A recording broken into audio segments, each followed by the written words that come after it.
L'association UnityCube, son objectif, c'est d'occuper l'inoccupé, c'est-à-dire d'essayer de permettre de réaliser des opérations d'hébergement d'urgence dans les bureaux vides. Ce projet est né à la base d'un projet scolaire entre étudiants de l'INSA et de l'ENSAT de Toulouse et s'est formé en association à but non lucratif au cours de l'année 2016.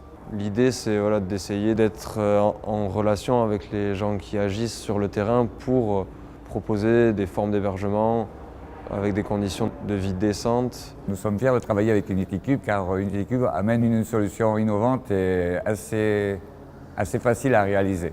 On essaye, nous, d'offrir de nouvelles alternatives à l'hébergement d'urgence. On ne cherche pas à remplacer les solutions actuelles, on cherche juste à en augmenter la capacité lorsque celles-ci sont saturées, en essayant d'offrir une alternative aux nuitées d'hôtel qui coûtent cher et sont peu adaptées, et de permettre aussi de prendre en charge des personnes qui parfois ne le sont pas du tout. Les modules, il y en a plusieurs types. Tout d'abord le module couchage qui est réalisé avec un assemblage de palettes qu'on va en fait assembler comme des Lego et ensuite barder d'OSB afin d'avoir un visuel assez confortable et agréable.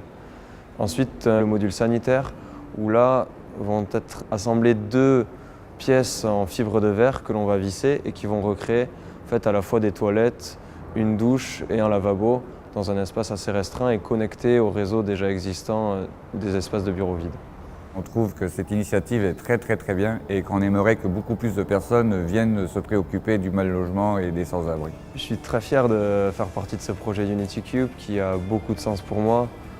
C'est un peu mettre son travail et ses compétences au service de valeurs sociales qui ont pour objectif d'améliorer un petit peu à notre échelle la société dans laquelle on vit.